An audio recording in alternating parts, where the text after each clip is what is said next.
Montenegro may have bet big on Beijing to help with its goals. In the end, though, that bet seems to have left them as broke as indebted as the most foolhardy of gamblers.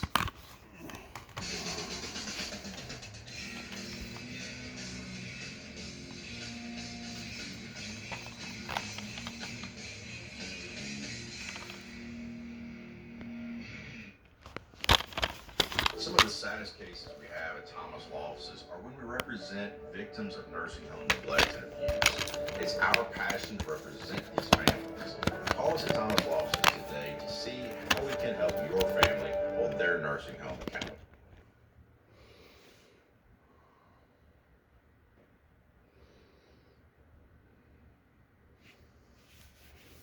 Oh, that's not good.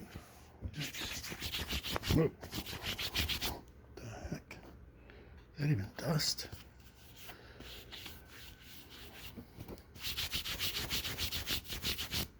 Okay.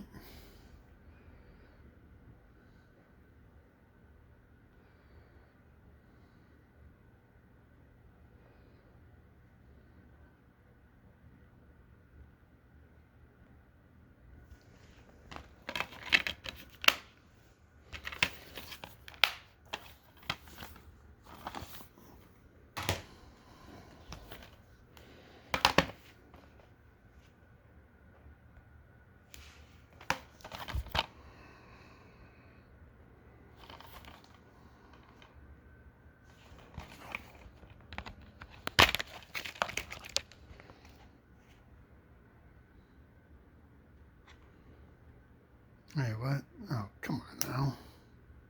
Seriously? Okay, let's see if these also have rub-on games in them. Man. Won't be able to sell those probably.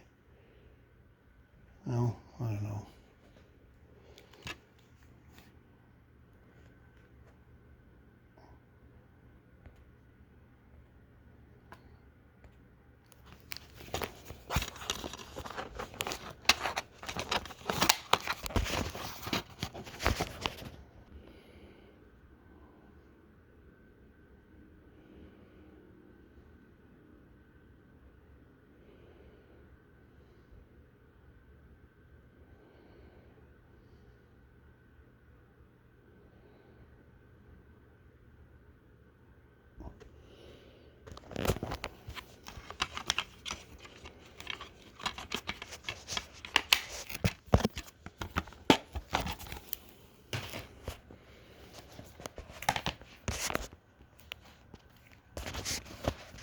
And on today's episode of Mega Projects, we're going to find out why.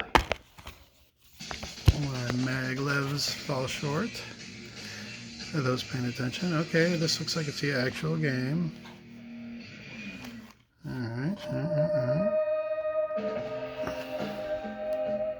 Okay, now before we dig into the engineering and practical feasibility of the maglev, we're going to start with a science lesson. Now, of course, we're not going to go terribly deep on the finer points of the physics, but for those enthusiasts watching, I'm sure you're going to fill us in the comments below. Look, at a basic level, maglevs, short for magnetic levitation trains, do exactly what they are described, whether it be in the form of iron or cobalt, so specially designed household or industrial magnets, or even just in the front of your fridge, is going to attract magnets that are opposite to it and repel or push away magnets that are like it. It's a simple enough principle. And to illustrate it practically, we can imagine an entire table made up of magnetic surface. Say you were to drop a metal sphere of an opposite magnetic polarity, that sphere will smack into the table with some pretty There's another one.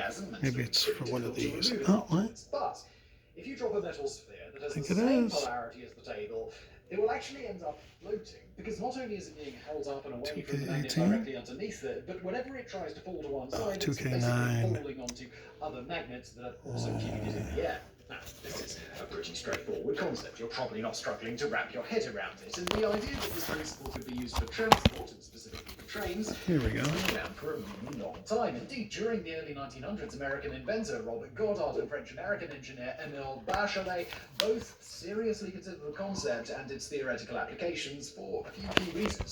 You see, when an ordinary train rolls on wheels along a stretch of train tracks, it's constantly dealing with friction from the rails, which of course slows it down. It's also got to maintain balance. If you get a train going too fast and then it hits a curb too fast, a whole lot of people are going to have a really bad day. But these problems are alleviated when we consider the maglev. Now, there's a few variations on maglev technology, and we'll get into detail in just a moment. But imagine, as an example, a single monorail that's covered in electromagnets. The surface isn't magnetic if the power is switched off, but as soon as someone turns it on, the rail begins to exert a powerful magnetic force on any other magnetic surfaces that surround it. So, we've got our rail, let's add our train, and it will feature a design on the bottom that allows it to wrap around the monorail in a sort of C shape. The monorail too is covered in electromagnets and delivers the same polarity as the rail, meaning that these magnets don't want to be touching each other. If you use a powerful enough magnet, you can hold the entire train floating in midair. And once it's levitating, the train can move very, very fast, using the same amount of energy that it would take to move an ordinary train much, much slower. After all, there is friction. And in a purely hypothetical sense, this train could also turn and stop much more easily than one that's travelling on traditional railways. Add a powerful enough magnet directly in front of the train, and it will not matter how fast you drive that train straight at that magnet, they are not going to touch. Well, Obviously, this would be really bad for anybody inside the train or any of the loose objects that would crash into whatever's in front of them. But now I got these mix-ups, man. major improvement on any Lame. of the railway trains that are currently in use. I feel like you're juggling 1,000 things at once. Yes, maybe. Look, life's busy. That's where today's sponsor comes in. Today's sponsor is Squarespace. Squarespace makes it a breeze to create a beautiful website, just like I did, despite the whirlwind of tasks and responsibilities that